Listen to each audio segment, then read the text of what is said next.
Assalamualaikum warahmatullahi wabarakatuh. Perkenalkan, kami dari kelompok 4 akan mempresentasikan tugas paper review dari mata kuliah Manajemen Teknologi dan Inovasi yang berjudul Frugal Innovation for Supply Chain Sustainability in SMEs Multi-Method Research Design. Yang pertama kita akan membahas tentang abstrak dalam penelitian ini, di mana dalam penelitian ini peneliti ingin menemukan mata rantai yang hilang antara keberlanjutan dalam rantai pasok dan penghematan inovasi. Motivasi penelitian ini berdasarkan dari dua sisi pasar yang berkembang. Yang pertama, hambatan kelembagaan, dan yang kedua, kendala sumber daya. Peneliti berpendapat bahwa ada sinergi dalam konsep tersebut. Inovasi berkelanjutan dan rantai pasok merupakan sinergi yang perlu digali lebih lanjut. Serta peneliti berpendapat bahwa banyak kisah sukses manajemen rantai pasok inovatif yang hemat di pasar negara berkembang seperti India. Dalam penelitian ini juga mengembangkan suatu model untuk membuat hubungan antara rantai pasok yang berkelanjutan serta inovasi berkelanjutan yang hemat. Kerangka konsep pada penelitian ini menggunakan hierarki dan berkaitan dengan faktor-faktor pendukung dalam mengembangkan kemampuan inovasi dan rantai pasok berkelanjutan. Penelitian ini menggunakan validasi kerangka teoritis secara empiris dengan data survei. Penelitian ini juga memperluas pemahaman inovasi hemat untuk rantai pasok yang berkelanjutan menggunakan multi-method dan memberikan para manajer panduan teoritis tentang bagaimana mengembangkan kemampuan inovasi yang hemat biaya untuk mencapai keberlanjutan dalam rantai pasok di lingkungan yang terbatas sumber daya. Next, kita akan membahas introduction apa saja yang menjadi latar belakang penelitian dalam paper ini. Keberlanjutan atau sustainability merupakan pendorong utama dan perubahan dari pertumbuhan bisnis. Menurut Burm dan Evans tahun 2013, bahwa banyak organisasi memberikan bukti tentang inovasi dan keberlanjutan terkait erat. Misalnya, ada beberapa perusahaan raksasa global mencari ekspansi bisnis untuk memperluas bisnis mereka di India, Cina, dan Brazil. Kemudian sekitar 20 perusahaan multinasional yang saat ini beroperasi di pasar negara berkembang, mereka mengharapkan sekitar 40% dari total pendapatan mereka hanya dari India dan Cina. Namun hal tersebut tidak berlaku pada industri yang berbasis rumahan. Mereka cenderung berfokus pada inovasi yang hemat. Contohnya, usaha kecil dan menengah UMKM di pasar negara berkembang seperti India. Sekarang mereka lebih berfokus pada inovasi hemat. Penelitian ini tentang inovasi hemat untuk keberlanjutan rantai pasok dalam konteks usaha menengah atau rumahan. Dilakukan rancangan penelitian multi-method, yaitu dengan metode wawancara dan analisis menggunakan data sekunder serta survei dengan kuesioner yang terstruktur. Dalam konsep inovasi hemat dan rantai pasok yang berkelanjutan melibatkan 10 faktor pendukung yang dijelaskan secara terperinci dari kerangka literatur. Metode dalam penelitian ini mengikuti pengembangan kerangka konseptual dan analisis teknik TISM dengan validasi empiris. Yang kedua, kita membahas tentang underpinning teoris, di mana berikut berisi tentang dasar teori pada paper ini. Yang pertama adalah institutional theory atau IT. Menurut DiMaggio dan Powell 1983, organisasi dapat memiliki sifat yang serupa karena 3 jenis tekanan kelembagaan seperti koersif, mimetik, dan normatif. Jadi, menurut teori kelembagaan, kinerja dan hasil organisasi dipengaruhi oleh lembaga eksternal. Dan teori IT ini menjadi salah satu teori yang sangat populer dalam dunia manajemen supply chain. Kemudian research-based view theory dan knowledge-based theory. RBV merupakan sebuah organisasi yang dapat dianggap sebagai kumpulan sumber daya yang terdiri dari aset terwujud dan tidak terwujud. KBV merupakan perpanjangan dari RBV dan dapat dan berpendapat bahwa merupakan pengetahuan salah satu sumber daya strategis yang dapat menjadi sumber keunggulan kompetitif menurut Grant tahun 1996.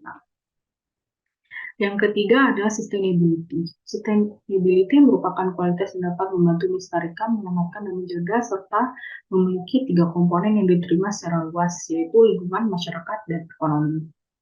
Frugal innovation didefinisikan sebagai metode berpikir dan bertindak yang unik dalam menanggapi tantangan dengan secara efektif dan menemukan peluang bahkan dalam keadaan terburuk sekalipun, serta mengembangkan solusi dengan sumber menggunakan cara yang sesederhana mungkin. Yang kelima adalah enablers of frugal innovation for supply chain sustainability. Tadi sudah dinotis di introduction. Dalam penelitian ini terdapat 10 faktor pendukung dalam frugal innovation yang berorientasi pada keberlanjutan dalam manajemen supply chain. Bisa dilihat tabel-tabel berikut. Tabel berikut merupakan faktor-faktor pendukung dalam frugal innovation. Mulai dari government funding, government policies and regulation, hingga teknologi yang dilandasi oleh source sebagai berikut. Kemudian kita akan membahas research method yang merupakan metode yang mendasari research ini. Pada research method ada 2 fase. Fase yang pertama ada interpretive logic. Kita akan membahas fase interpretive logic dahulu. Tahap pertama mengikuti pendekatan Boalfield tahun 1974 dan melakukan penelitian kualitatif eksploratif menggunakan teknik TISM. Keunggulan teknik TISM yaitu hubungan kausal atau hubungan transitif antara struktur model terekam dengan baik dalam model TISM. Pada penelitian ini menggunakan 25 responden terpilih berdasarkan 30 pakar UMKM otomotif yang ada di India, yang dimana mereka memiliki pengalaman 15 tahun. Langkah-langkah teknik TISM yang pertama adalah mengumpulkan literatur yang berkaitan dengan topik tersebut. Yang kedua adalah melakukan literatur review yang dikumpulkan untuk mengidentifikasi variabel-variabel. Dan yang ketiga, memberikan penjelasan aturan alokasi matriks pada para ahli. Yang keempat adalah perumusan SSIM. Berikut merupakan tabel SSIM. Tabel SSIM merupakan perbandingan berpasangan dari setiap himpunan dan parameter yang diwakili oleh I dan J. 4 huruf yang bisa kita lihat yaitu F, A, X, dan O digunakan untuk mewakili, W, A, X, dan O digunakan untuk mewakili jenis hubungan antara salah satu perbandingan berpasangan dalam survei. Tabel tersebut menunjukkan matriks interaksi diri struktural dari pendukung yang dipertimbangkan dalam penelitian ini. Matriks ini harus diisi dengan contohnya V jika ia mengarah pada J, tetapi jika J tidak mengarah pada I. A jika I tidak mengarah pada J, tetapi J mengarah pada I.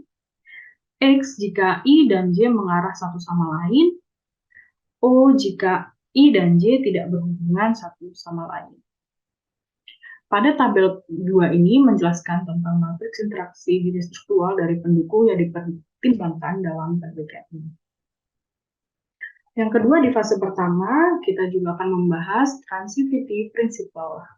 Transitivity principle merupakan prinsip yang digunakan dalam ISM untuk memeriksa konsistensi model yang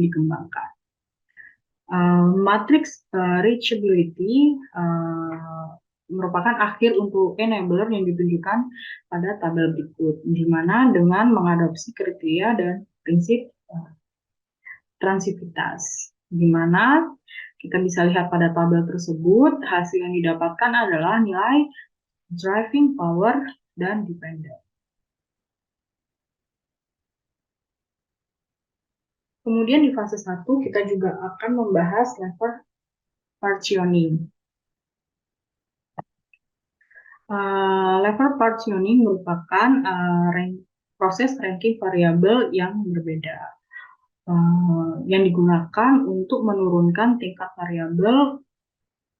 Langkah pertama yang digunakan adalah memperhitungkan reachability dan set tes dan di tabel sebelumnya. Analisis mix-match pada figure 1 dibagi menjadi 2 enabler, menjadi 4 kuadran yang bergantung pada kekuatan pendorong dan ketergantungannya. Bisa dilihat ada dibagi menjadi 4 kuadran, yaitu driving variable, linkage variable, autonomous variable, dependent variable. Hasilnya bisa dilihat pada tabel 4. Baik, mohon izin untuk melanjutkan penjelasan. Kita masuki ke phase 2, Quantitative Survey Research. Nah, yang pertama adalah data collection. Jadi pada penelitian ini, sampel diambil dari database Asosiasi Produsen Komponen Otomotif di India atau EICMA.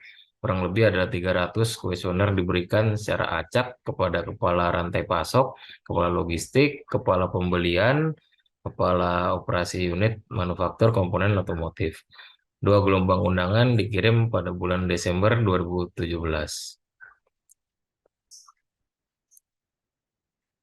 Dataset yang dihasilkan memiliki 86 respon atau tanggapan yang mewakili 28,67%. Dari 86 respon tersebut di breakdown menjadi 6 jabatan responder. Yang pertama untuk presiden ada kurang lebih 12 orang atau persentase 13,95%. Vice Presiden terdapat 18 orang dengan persentase 20,93%.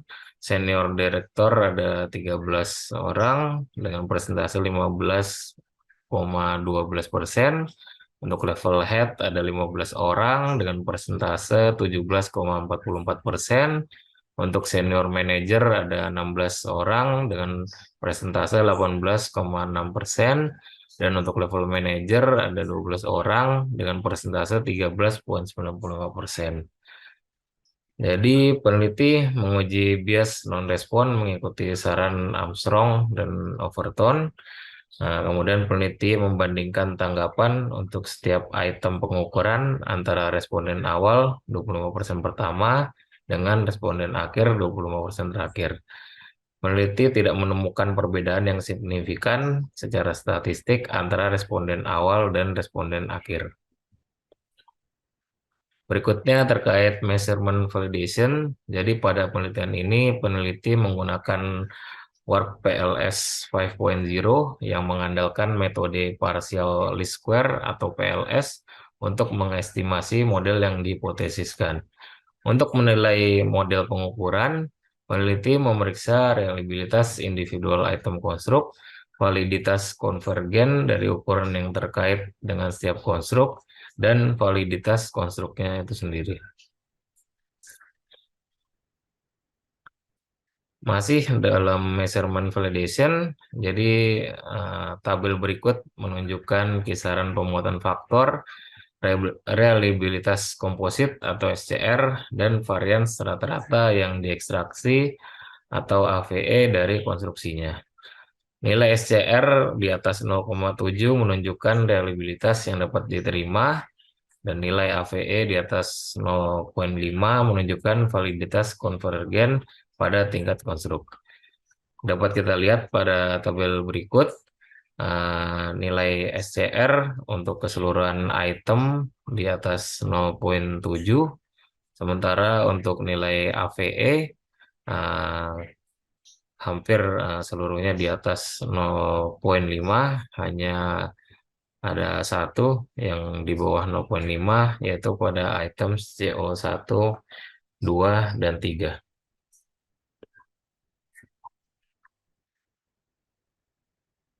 Baik, jadi menurut Chin pada 1998 bahwa jika akar kuadrat dari AVE lebih besar dari semua korelasi antar konstruk, itu adalah bukti validitas diskriminan yang cukup. Hasil berikut menunjukkan bahwa model pengukuran peneliti menunjukkan validitas diskriminan yang cukup.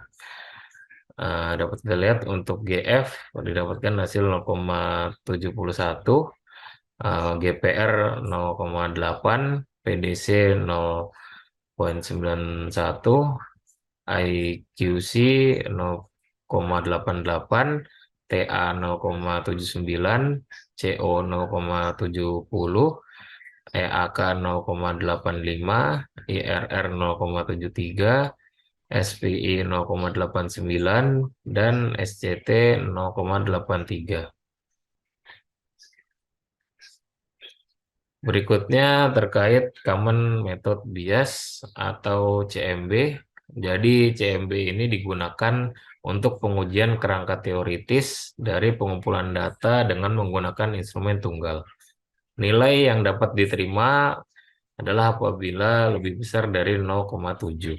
Dalam model penelitian ini, non-linear bivariate causality direction ratio atau NLBCDR adalah 0,917, yang berarti lebih besar dari nilai batas. Oleh karena itu, peneliti dapat berargumen bahwa kausalitas bukanlah perhatian serius dalam penelitian ini. Berikut merupakan hasil pengujian kesesuaian model dan indeks kualitasnya, di mana untuk APC didapatkan value 0,358, ARS didapatkan value 0,399, AVIF didapatkan value 1,454, dan Tenant House Gov 0,540.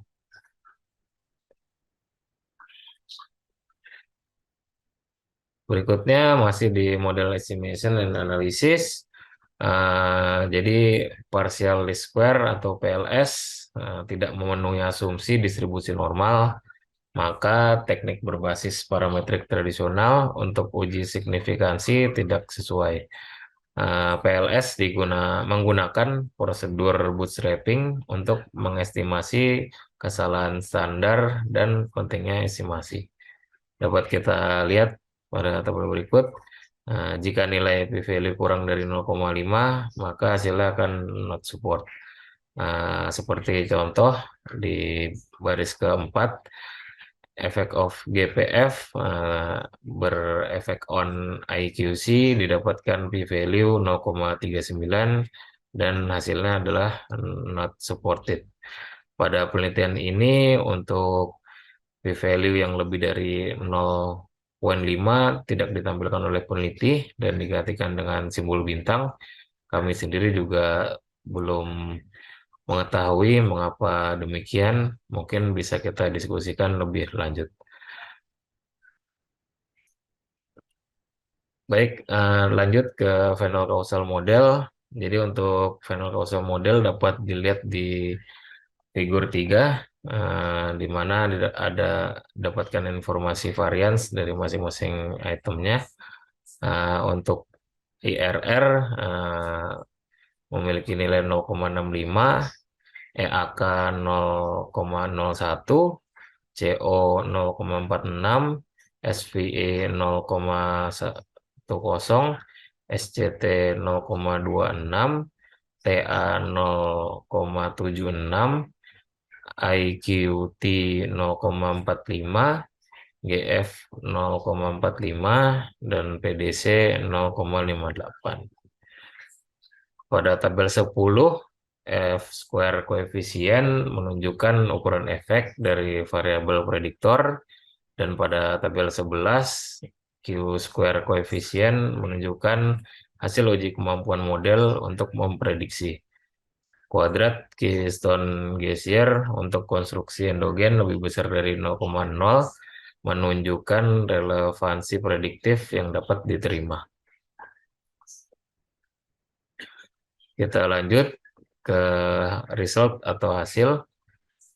Jadi hasil dari penelitian ini menunjukkan bahwa pendanaan pemerintah E1, kebijakan dan peraturan pemerintah E2, dan kapabilitas desain proses E3 merupakan faktor pendorong yang paling kuat dari inovasi hemat atau frugal innovation yang berorientasi pada keberlanjutan dalam rantai pasokan. Peraturan dan regulasi internasional E5 dan kesadaran dan pengetahuan lingkungan E9 menempati urutan teratas pada kerangka karena ketergantungannya yang lebih tinggi. Baik, kita lanjut ke theoretical contribution. Nah, sebelumnya dapat kita ketahui bahwa ketertarikan peneliti untuk menyelidiki hubungan antara keberlanjutan dan inovasi hemat dalam rantai pasokan dipicu oleh dua aspek. Nah, yang pertama adalah hambatan dan kendala kelembagaan di negara berkembang membutuhkan model rantai pasokan baru di mana aspek ekonomi, sosial, dan ekologi terintegrasi. Kemudian yang kedua adalah literatur rantai pasokan berkelanjutan telah berfokus pada aspek lingkungan dan ekonomi dan mengabaikan masalah sosial. Sedangkan studi dasar piramida atau BOP telah mengabaikan pertimbangan lingkungan. Penelitian ini membuat dua kontribusi penting untuk literatur manajemen operasi, yaitu pertama mengusulkan model teoritis untuk inovasi hemat untuk keberlanjutan rantai pasokan di UKM adalah upaya untuk memperluas penelitian sebelumnya oleh para sarjana dari bidang strategi dan manajemen operasi. Kemudian yang kedua, dengan menggunakan pendekatan penelitian multimetode, peneliti telah berusaha untuk menjawab terkait desain penelitian multimetode untuk meningkatkan reliabilitas dan validitas penelitian. Lanjut ke manajemen implication. Manajer UKM di negara berkembang dapat lebih memahami cara meningkatkan branding organisasi mereka dan mengglobal dengan bertindak secara lokal. Pendekatan tersebut paling cocok untuk UKM di negara berkembang karena yang pertama, kendala sumber daya dan biaya dapat diatasi melalui pendekatan hemat atau frugal. Yang kedua, filosofi berhemat dan keberlanjutan memiliki kecocokan alami.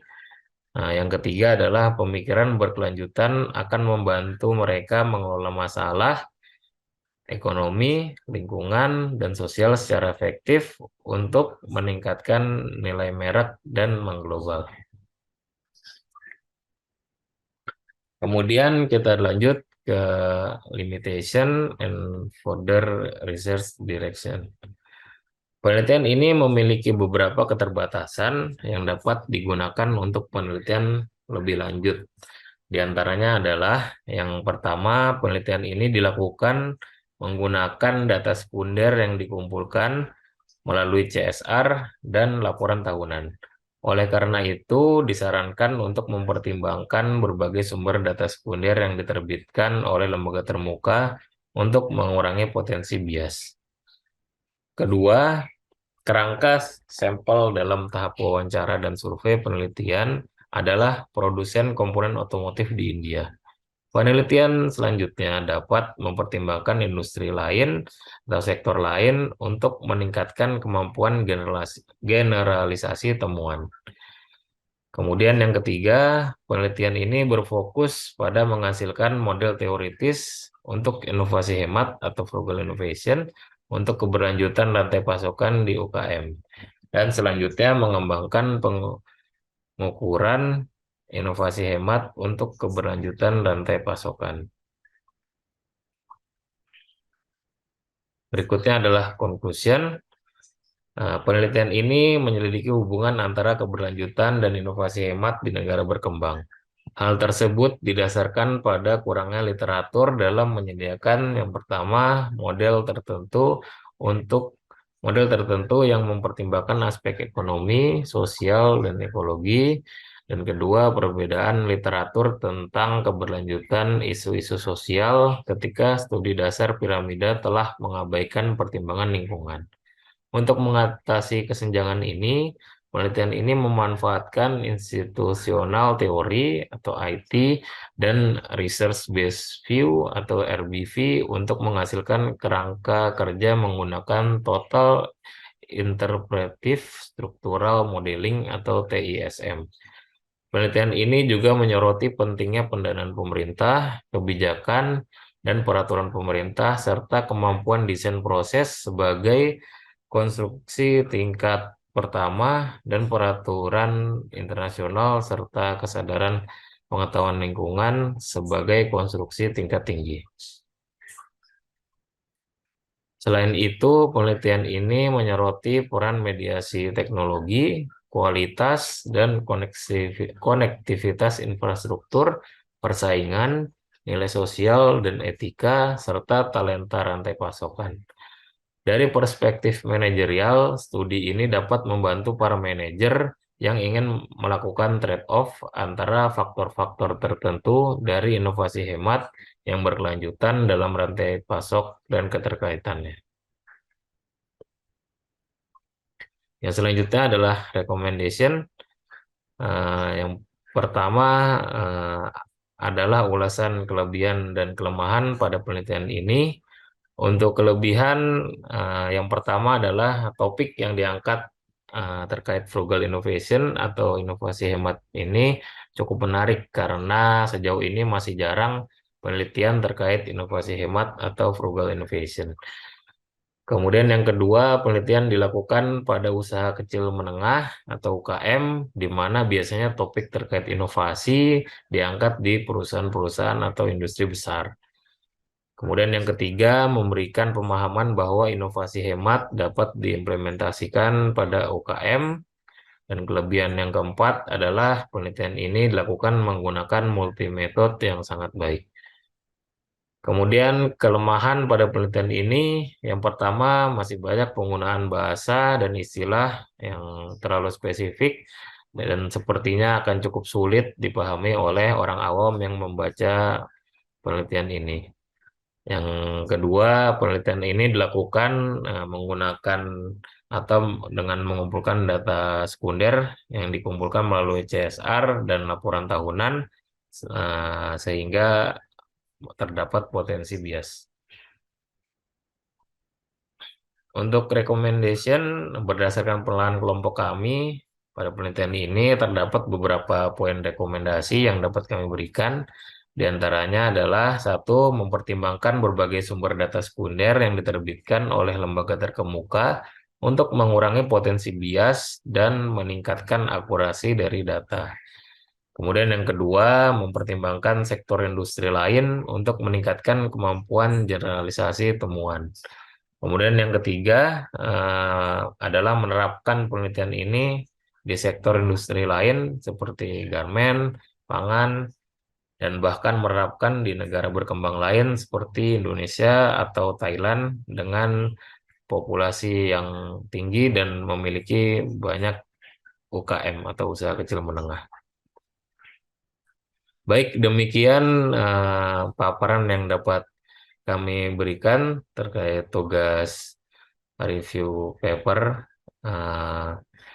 Apabila rekan-rekan memiliki pertanyaan atau ada hal yang ingin didiskusikan, silakan memberikan komentar di kolom komentar pada video YouTube ini. Insya Allah kami akan membalasnya. Dan apabila terdapat pertanyaan yang tidak dapat kami jawab, maka akan menjadi bahan diskusi untuk selanjutnya. Demikian dari kami, sekian, terima kasih. Wassalamualaikum warahmatullahi wabarakatuh.